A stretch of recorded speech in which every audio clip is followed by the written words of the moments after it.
Hey everyone, welcome to Reflections, the Wisdom of Edgar Cayce. We're coming to you courtesy of our broadcasting partner, moretalk.tv. Joining me this week on the show is Peter Woodbury. Peter Woodbury received his undergraduate degree in psychology from Harvard University and his master's degree in social work from Boston University. He trained in hypnotherapy and past life regression techniques with Dr. Brian Weiss, Dr. Alan Chips, and Dan Brown. Peter is in private practice as a psychotherapist and hypnotherapist here in Virginia Beach, with a focus on the use of spirituality and faith as tools for personal transformation and liberation. A student of the Cayce readings for over 20 years, Peter is a popular presenter for the ARE on a wide range of topics, and he is also fluent in 3 languages and is known for his outstanding leadership of the ARE tours to South America, India, and Egypt. He also finds time to play Edgar Cayce in the popular one-man show titled An Evening with Edgar Cayce. If you get a chance to see that, please do. Peter, thank you so much for joining us on the show today. Thank you. Absolutely. And I was wondering personally, how did you first get introduced to the ARE and the Edgar Cayce readings? It actually happened when I was in college. My great-grandmother, as you may know, was a medium, and my mother's brother knew that I was studying psychology in college, and so he asked me if I had heard of, or if I was studying Edgar Cayce. And at that point, I'd never heard of Edgar Cayce, and he looked at me as if I was studying physics, and I'd never heard of Einstein.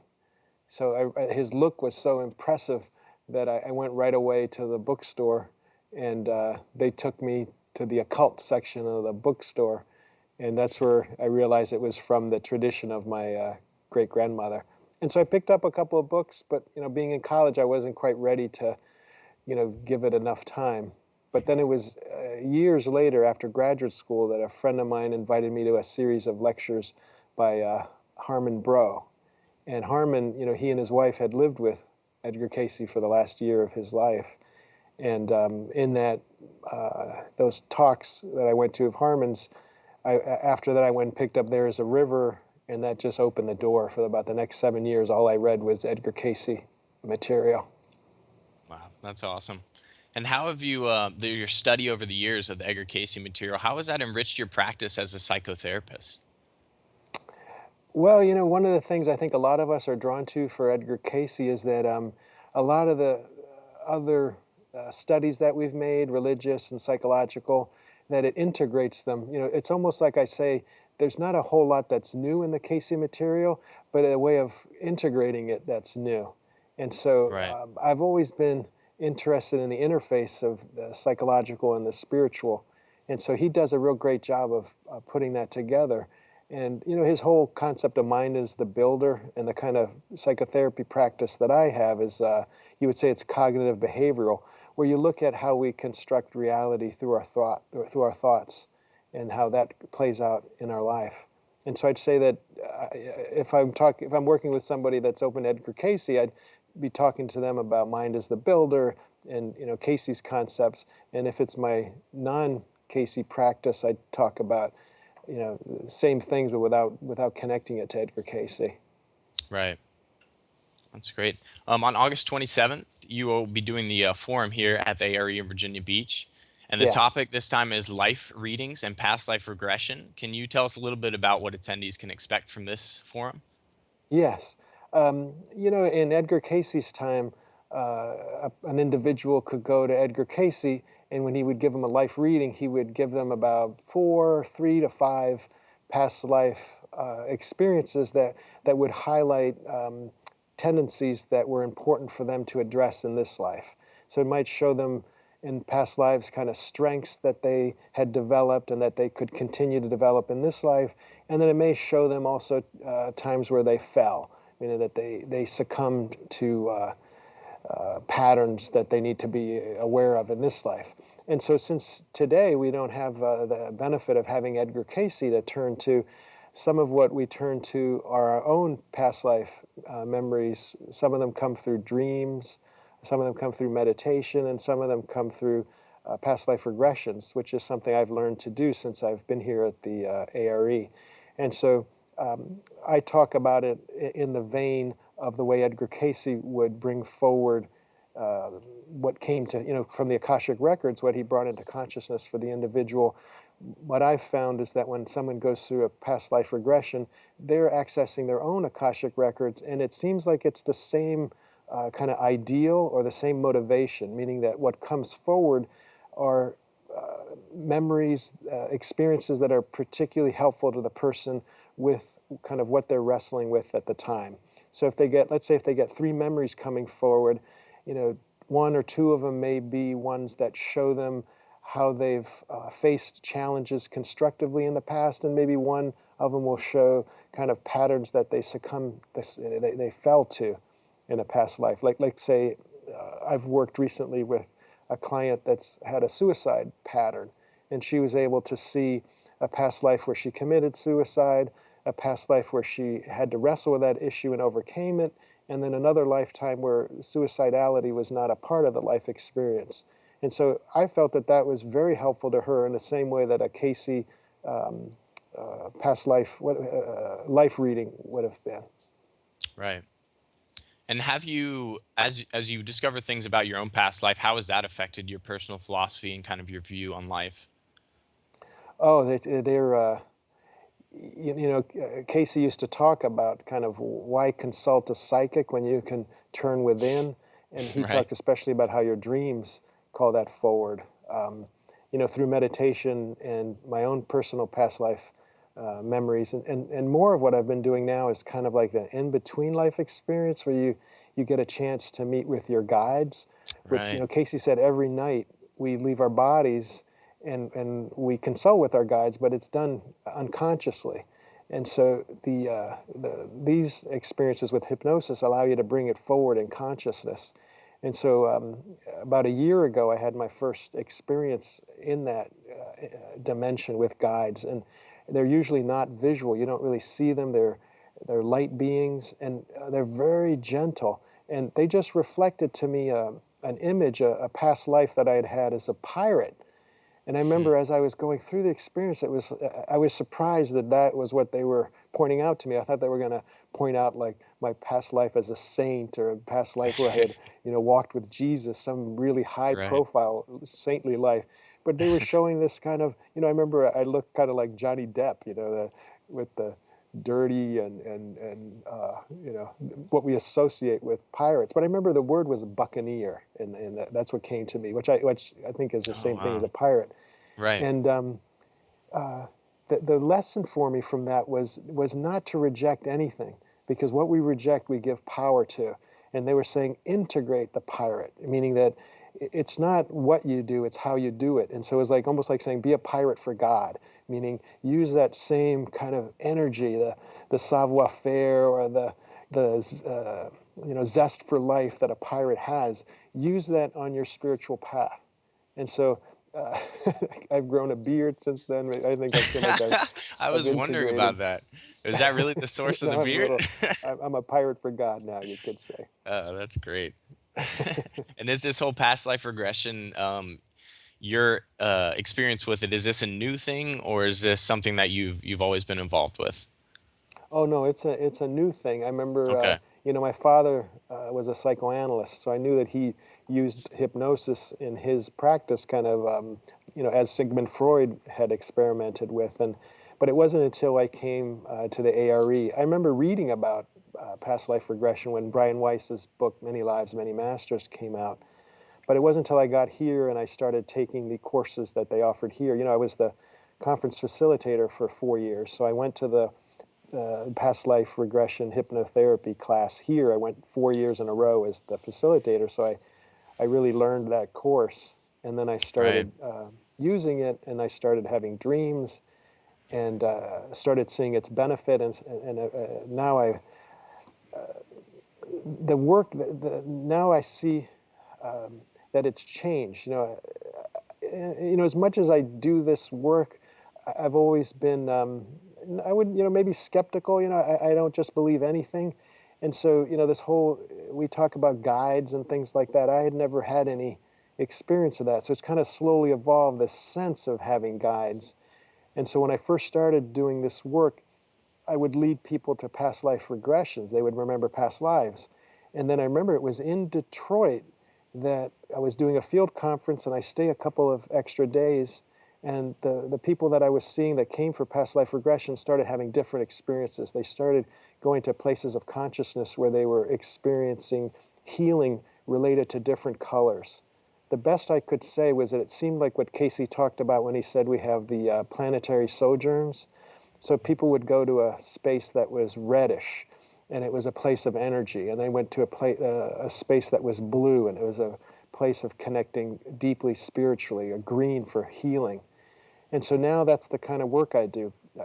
With hypnosis, people get not just past life experiences, but they get these different sort of healing experiences. Wow, that's amazing. And now Yeah, you've it kind of is come quite. full circle. Oh yeah, go ahead. I'm sorry. Well, it is. And what's what's nice about the work is that it's also my ego doesn't get involved because I'm not. All I do is like I feel like I'm a midwife. I have a technique of induction of trance states, and I bring people to these trance states with the suggestion that they're going to receive something that's helpful and useful for them, and then use the image of a door and keep planting the suggestion behind the door is just what you're ready to receive at this time.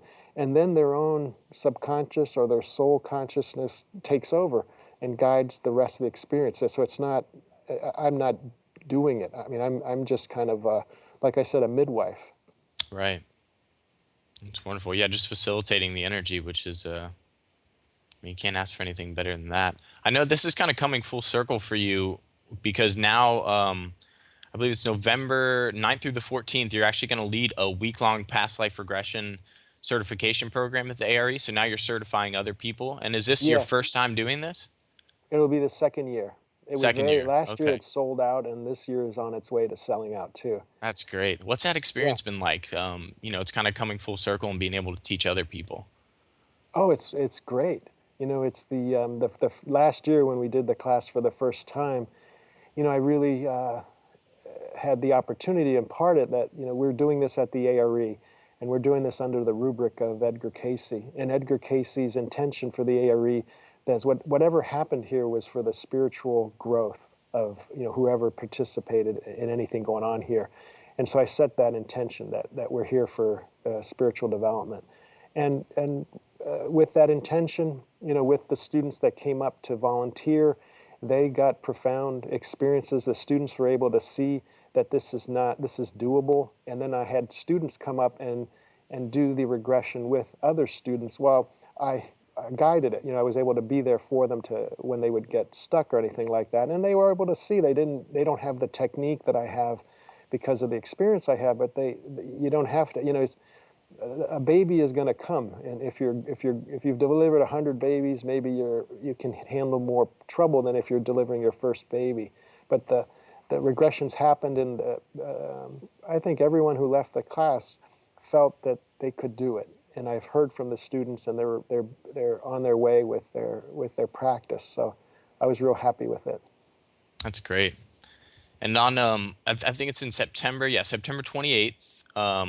At an ARE conference, you will be leading a group past life regression, which I've had the chance to experience this actually with Brian Weiss myself, and it's an incredible experience. Is this the first time that you've actually conducted one yourself?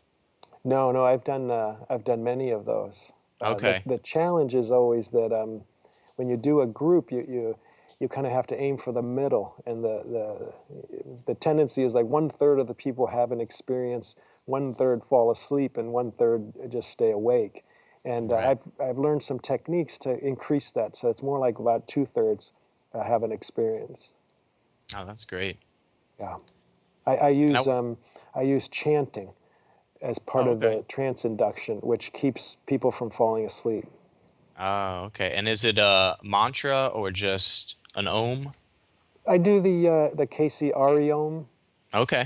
that involves all the seven chakras, and so that just really also it energizes people and energizes the space, and I found it really successful. I've just because I was trying to confront that issue of the 1/3 falling asleep, and that really is cut that out. I was just in Austin last weekend, and we did a group regression, and it seemed like about 75% of the people had some experience, which is really good.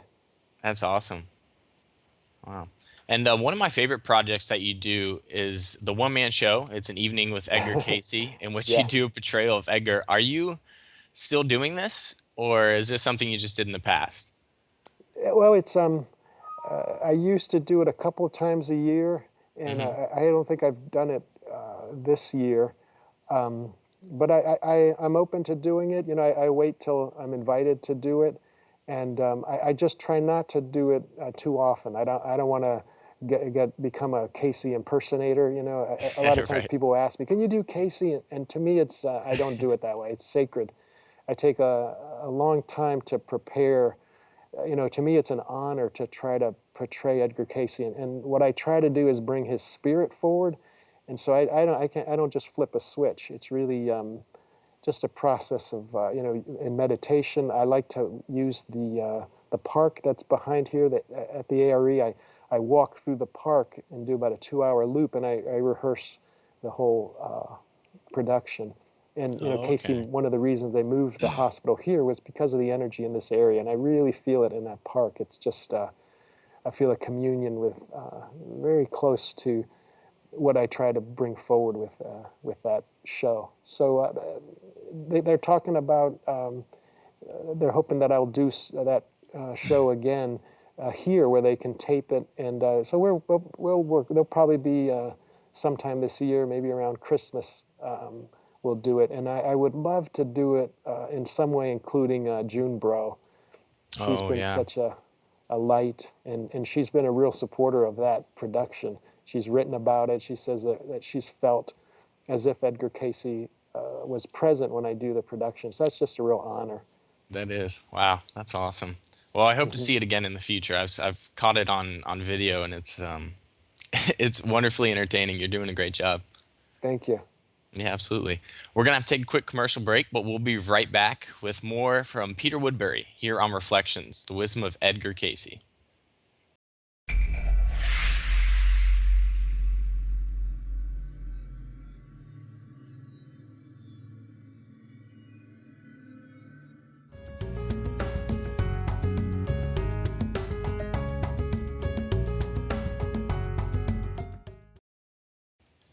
And welcome back to Reflections, the wisdom of Edgar Cayce.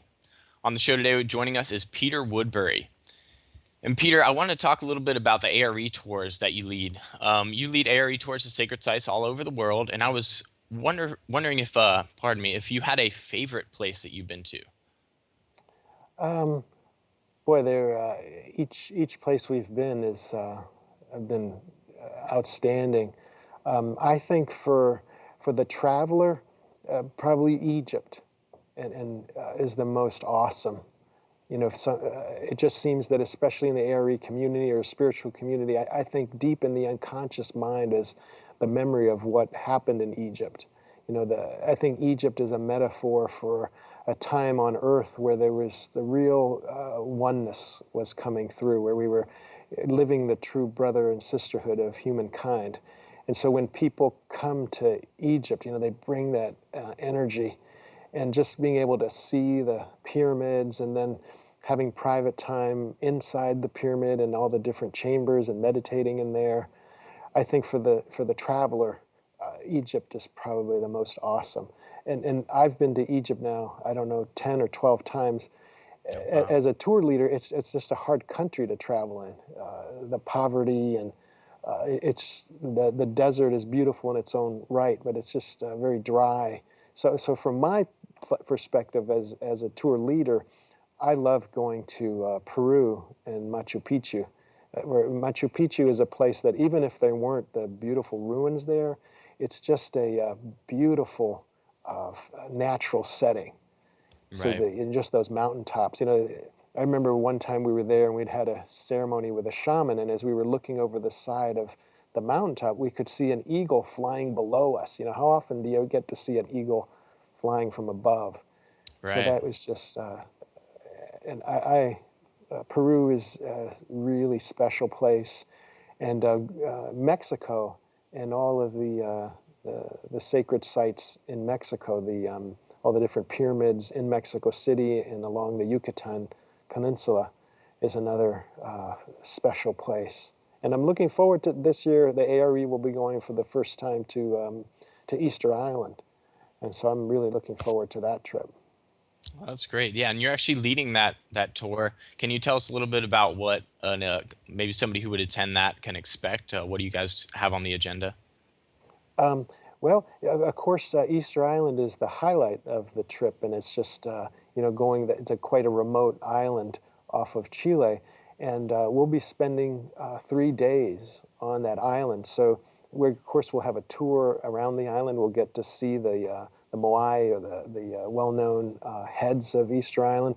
But then we're going to have 2 days where folks can go about the island and go to a particular place that they enjoyed during the structured tour, and they can meditate or they can walk about. Sometimes when you're on a tour, you feel like you're rushed. You Right. get moving along. So it's just nice when we get to just be several days without anybody rushing you. And then some people are going to want to sleep in, and they can do that. But the ones who want to get up and see the sunrise over the Moai can do that. And so that's the highlight. But then we're working with a local guide that we worked with before, and he's just arranged for us to see the sacred sites of Chile.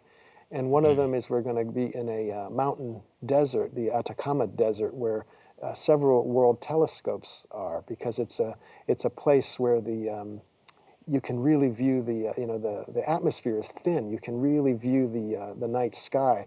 So he's arranged it for us to be in the desert at the new moon. So it's Oh, just going to be wow. a brilliant sky. And so I'm hoping that we can sleep outside and just enjoy the show while we're out there. And Yeah. then there's um, the Elqui Valley we'll be visiting also, which is called the Sedona of South America. And some places have called it the new center, energetic center of the earth. And so we'll be able to spend time there just with the local folks there, experiencing the energy there, and meeting with just the local practitioners of their religion and their spiritual practices. And Alex, the local guide, he always arranges. He goes and follows the whole tour, the whole path of our tour, and he meets with local people. Like when we were with him in Guatemala, we met several times with the local archaeologists, who were working on a site, and they just met with us for a few hours and gave us a PowerPoint of kind of what they're finding and the relevance of it. And these guys are usually men and women that are the archaeologists. Their work is largely in private, so they're so excited to have a group of people that want to see what they're doing. So it's really nice. I'm really looking forward to the tour, and then just knowing the way that Alex handles it. That's great. And Hmm. as you go there, are you kind of representing the ARE? Do you get to chat to people about that stuff? Do they kind of want to talk to you about the ARE? Or are they familiar? You mean the people that we visit locally? Yeah, as you travel around, yeah, locally, do you get to chat with them about the just anything about the ARE or the Edgar Cayce readings? Are they familiar? Oh, yeah. That's Well, awesome. it depends. Sometimes we'll meet, let's say, some countries have a larger, like, ARE community there. And Right. so we'll certainly meet with those people, and they'll tell us what's going on and that sort of thing. But it's always looking for the big interest from the Casey readings in that part of the world is the connection with Lemuria. There was a reading where Right. Casey said that uh, Chile was formerly the western edge of Lemuria. And so, I wrote an article for the last venture inward about that, about his readings about that part of the world, and the possibility that Easter Island was part of Lemuria. That's great. And what exactly makes an ARE tour different from all the other tours that are out there? What do you uniquely offer? What does the ARE uniquely offer? Well, the ARE tours fall under the rubric of spiritually based travel. So it means Right. that we're going to sites not just to be tourists and to shop, but we're going there with a spiritual importance, that we're kind of like pilgrims, and that we're going to see the sacred sites, and we're there to interact with kind of what's going on in the country religiously and spiritually. And so we meet with we'll learn about. Let's say we'll meet with the indigenous people and learn about their spiritual religious practices, and then my job is to try to integrate maybe what we're learning with Edgar Cayce's perspective about what the origins of those indigenous practices may have been.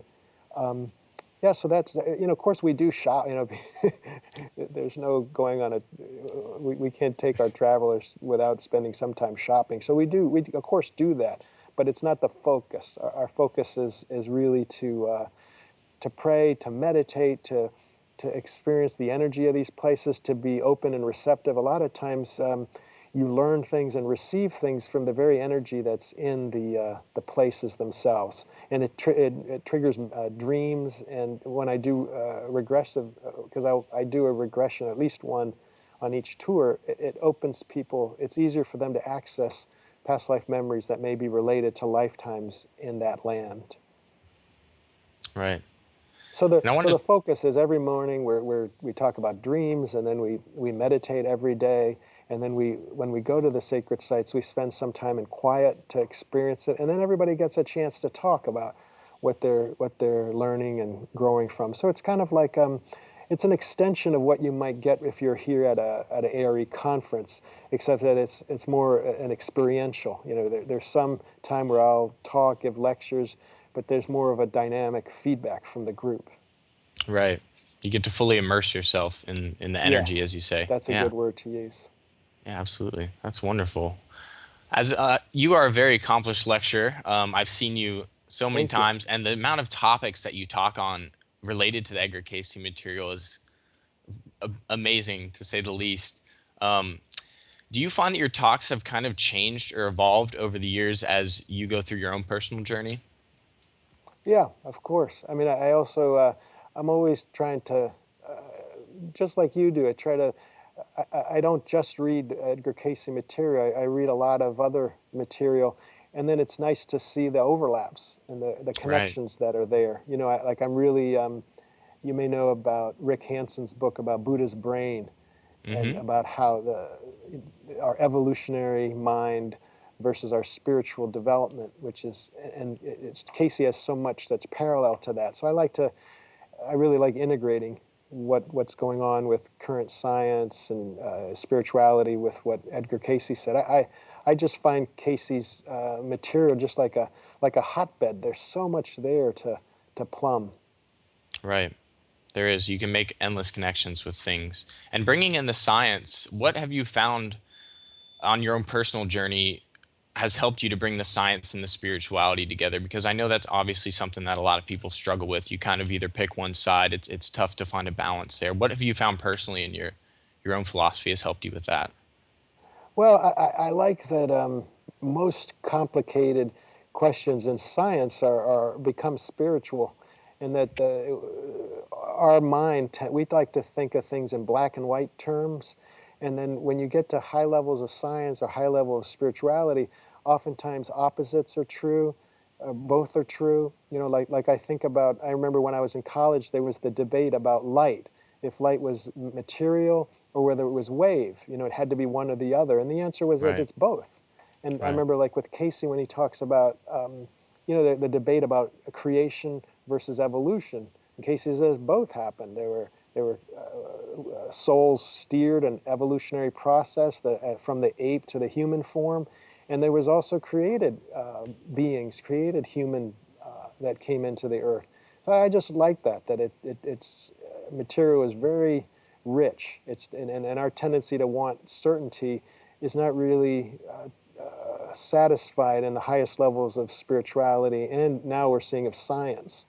And then I think when we incorporated the concept of infinity into math, that we also started to understand God better. Because I've Right. become more and more aware that in order to understand God, you have to be comfortable with the concept of infinity. For Right. example, from an infinite God comes infinite souls. And every time I give a reincarnation lecture, the question comes up, well, how many souls are there? Are they new souls being created? And then I have to explain to them that they're infinite souls. And that there's just a small amount of souls that are involved in this earth. There's life going on throughout these multiple universe of worlds that Casey spoke about. So that's a concept that helps me with math and spirituality. And then some of the just that, like what I was talking about with Rick Hanson's book. He's a neuropsychologist, and he's talking about how our evolutionary body has to do with, this negativity bias, that in order to survive, we had to focus on the negative, that anxiety was very important for survival, and that how the Right. Buddha had to learn how to manage that's okay for surviving, but it's not okay for thriving. And that we're at a time where to thrive, we have to learn how to manage our evolutionary self. And through meditation, we kind of change that. We can actually, the concept of epigenetics, where we can change our genetics through experiences like meditation. So that to me is really interesting. Right. That's great. And you talked a lot about meditation. How important is that to you and your personal philosophy? I know you talk about that a lot in your lectures. And why is it so important to meditate? It's like I probably used to dwell on that more than I do now because, it's one of those things that everybody knows they should do but struggles so much to do. And Right. one of the things I found is that with the use of hypnosis, you can really help people accelerate their meditation practice. You can take people to meditative states and you can mark it, like you can really make people aware of how good this feels, and then give them the post-hypnotic suggestion to go there often. And it gets many people started with a meditation practice. But there's so many levels that meditation is important. One of them that most people don't think about is that, Cayce talks about, with the past life influences, that it's through meditation and the use of the ideal that you can kind of avoid trouble, reactivating patterns. Like for example, in Edgar Cayce's life, he had been a gambler. He had been a card player, and as a psychic, he had been very successful at that. In this life, he had to use his ideal to avoid cards. He completely avoided playing cards because he knew that could activate that temptation. And it was through the ideal of service and not exploiting others, which becomes what you focus on through meditation, that what you dwell upon is what grows. And that's true spiritually and scientifically. That's great. That last thing you said, what you dwell upon grows. How have Hmm. you found, because obviously that's a barrier that I would say majority of people hit because they don't realize that they may be thinking about something that might not be in their best interest, and they don't have the techniques to, or just have not been introduced about how to break that cycle. What would Hmm. you give as practical advice for somebody who's struggling to find a new way to think, kind of a new paradigm, a new way to view the world? Well, I've started to call it the, the, the, the positive use of ADD, of attention deficit. And that, Hmm. with modern society, we're so distracted. It's like squirrel, and we get distracted. And so Yeah. what I tell people is that you can use that constructively when you're caught up in a negative pattern, just dwelling on something. Learn to distract yourself with something else.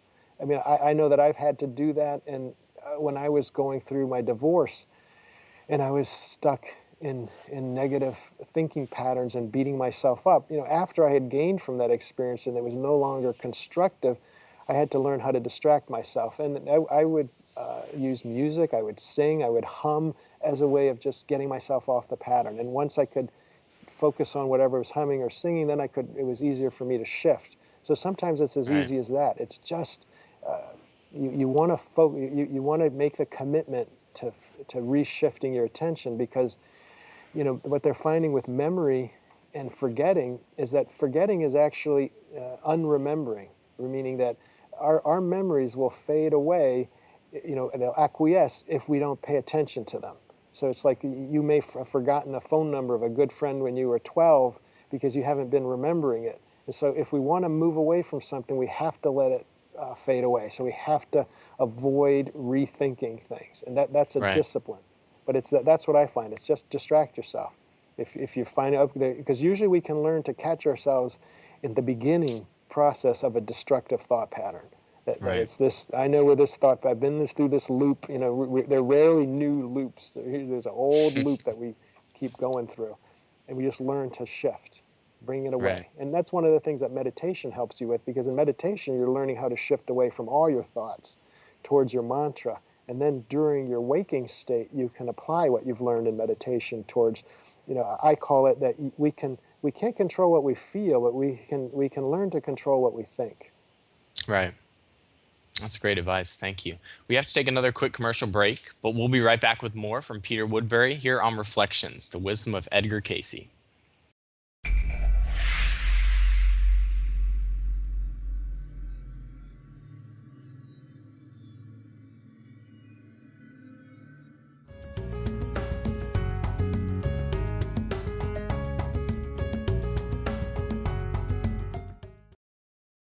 And welcome back to Reflections, the Wisdom of Edgar Cayce. Today on the show, joining us is Peter Woodbury. We just got done talking a little bit about meditation. I wanted to kind of shift over to a different topic that's a little more personal. I was wondering, Peter, what is your experience introducing the Cayce material and other things through your lectures to a younger audience? Have you had much experience with that? I wish I would have more. I think that the Cayce material or spiritual focused material tends to be an interest that people have in the second half of life. And Right. so our audiences tend to be people in the second half of life, which I think is natural. But it's nice to have people that are in the first half of life that are having interest in this. And I think the importance is highlighting how it can help them with what they're going through currently in their lives. Like I know that I learned how to meditate when I was 17, and that was very helpful practice. That helped me. I think it accelerated my spiritual growth, and it helped me work through some negative patterns quicker than if I hadn't had that resource or tool. And so, one of the things you've given me feedback about is how the younger audience likes to cut to the chase. It likes things to be more succinct and more clear and direct. And so I try to do that. I try to pack information in. And one of the things people have told me is that I tend to talk fast. And somehow people talk at about 100 words a minute, but people hear at 250 words a minute. So sometimes people talk too slow, the mind gets distracted. So I think I talk fast, and it seems like it catches people's attention.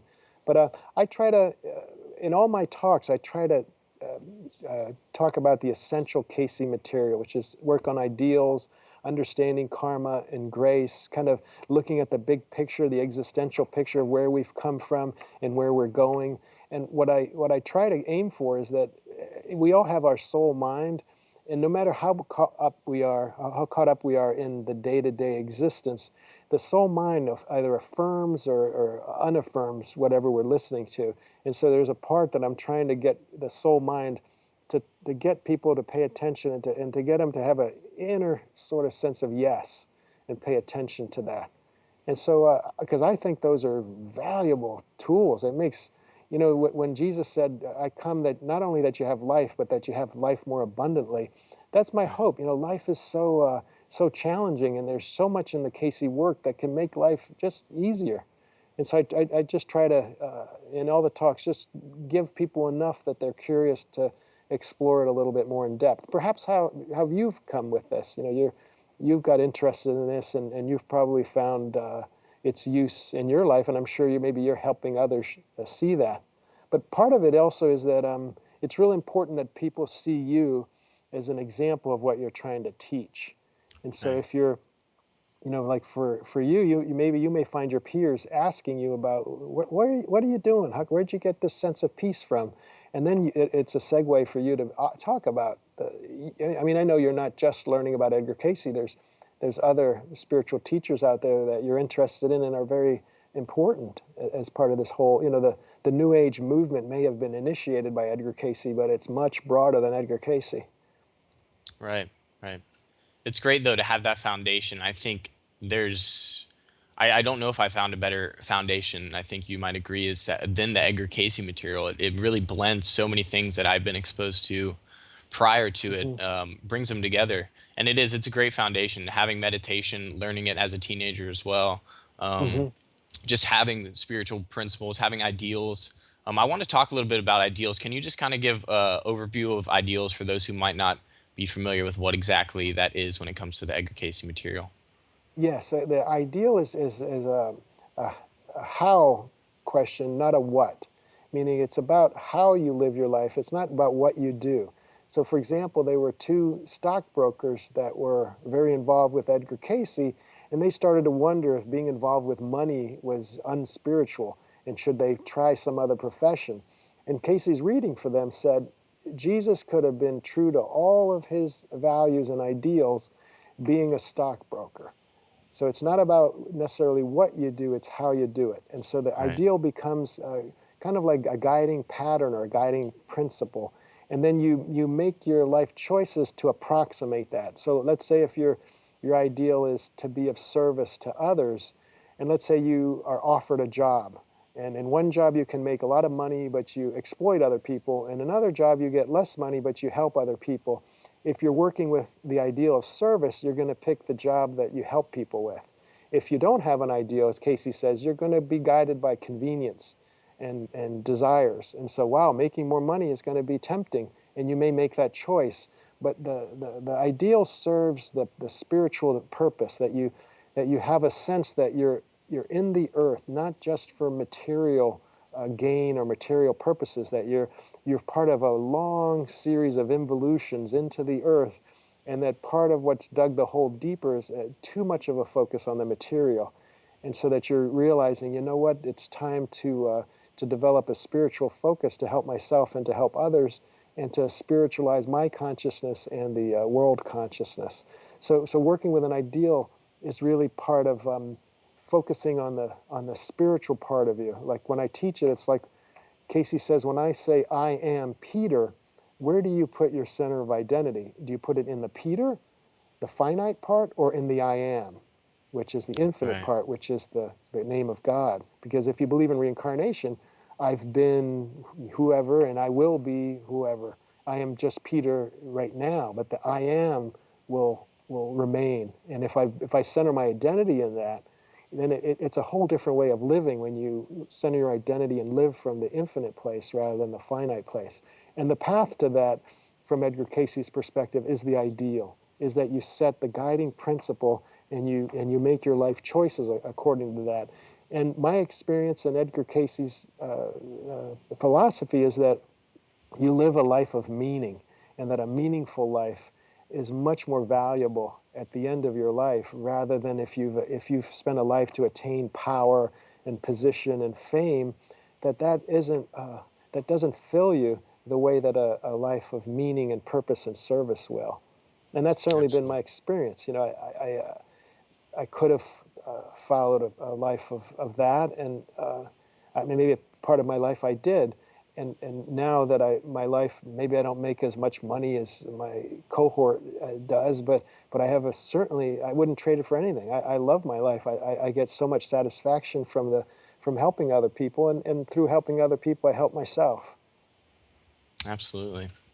Yeah, I think that's great. Thank you for sharing that. That was Oh, wonderful. you're And I welcome. think the working with the ideals and working with meditation, you really hit it on the head when you say it enriches, because when you work with those things on the inner journey, you find that your outer world, the material world, becomes, I mean, that's all what comes to mind is rich. It really richens, everything livens up. Things that would normally seem so ho hum are just like it's, it really Yeah. livens up. It's incredible. And it's, you know, meditation and working with ideals. It's something that when I advise people, you have to try it for at least 3 months. You can't do it for a couple days and expect to, Right. you know, the whatever, you know, the earthly pleasure is going to give you the immediate results.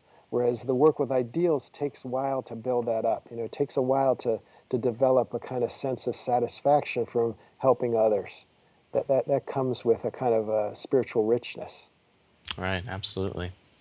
And I wanted to get a talk a little bit about. I understand that you're writing your first book. Can you tell us a little bit about that? I, I, uh, I cringe because I think I've been introduced that way for 10 years now. He's working on his I left first it till book. the end. I'd say I'm working on my first 3 or 5 books, because the Right. book that I started 10 years ago, and then now that I'm teaching the course, it seems that the emphasis is now on this new book about trying to write something that's related to the course. So that's what I'm hoping to be. My first book will just be about the type of work that I've learned to do using hypnosis and regression for soul contact and soul growth, and giving the examples of people that have had these type of experiences and how it's influenced their lives. Right. That's great. And I want to kind of end on, I think this for me from attending so many of your lectures, what I love about it is you always get something to take away, some practical advice that you can apply right then and there as soon as you leave the lecture. Mm-hmm. In saying that, can you give us, for somebody who's struggling to find their path or has wandered or just needs some practical advice to find a spiritual balance, what would you give that person? What kind of advice? Well, we've gotten in trouble. We get in trouble in an individual life, and we've gotten in trouble in a soul life by when we disconnect from our spiritual source and when we try to do things too much alone. That we try to, I got this, or I can do this. I don't need any help. That's a long history of the soul getting lost. And so, if there's one thing is that, like you've done, like I've done, I'm here on the shoulders of many, many people that have helped me, and I've had to show the humility to go and receive help. So if you're struggling, don't keep doing the same things and expect different results. I mean, Right. there's lots of resources out there for you. So if you want to come here to the ARE, or if you want to learn about meditation or begin a practice of yoga, something that speaks to that deeper part of you, and then see how that works. Just see how your life changes. That would be what I would hope for people, is that they, the prodigal son, on his return home, he has humility. And I think we have to develop a certain amount of humility, that we're all dependent on others. We all rest on the shoulder of those that have helped us. That's great. Great advice. Thank you. And You're I welcome. wanted to touch real quick. What have been your other influences that you've helped to link with Edgar Cayce? Well, initially I would say it was the work of Paramahansa Yogananda and the Hmm. Self-Realization Fellowship. And then, in with his Indian tradition, and his perspective on Jesus, which is also similar to Casey's. Casey talks about how Jesus spent time in India and has incorporated some of the Indian religious philosophies into Christianity. And Paramahansa Yogananda really speaks to that. And I think he was a great teacher and light in the world. And so I've always gotten a lot out of his work. And then the work of Carl Jung. I think that he was a psychologist who dared to be mystical, and he believed in reincarnation, and he talked about the collective unconscious, which is a similar concept to Cayce's. And so I'd say Carl Jung, Paramahansa Yogananda, and Edgar Cayce are kind of the triumvirate of strongest influences in my life. Oh, that's a strong foundation. Well, thank you so much, Peter. It was an honor having you on the show, and I really Oh, appreciate you thank taking you. time out to talk with us and sharing your wisdom. It's always, always a pleasure. Thank you. Oh, great. Anytime. Peter, thank you so much for joining us on the show today. For a list of Peter Woodbury's upcoming events, you can visit our website at edgarcayce.org/Peter Woodbury. And that's spelled Peter, Woodbury. Don't miss your chance to spend the day with Peter as he leads a group past life regression. And this is on Sunday, September 28th. And it's at the Many Lives, One Soul conference that'll take place here in Virginia Beach. If you'd like to register for this or other conferences here at the ARE in Virginia Beach, you can visit our website at edgarcayce.org/conferences. On behalf of everyone here at the Association for Research and Enlightenment and our broadcasting partner, moretalk.tv, I'm your host, Brenton Bickerstaff, reminding you to always make the world a better place simply because you lived in it. Have a wonderful week, everybody.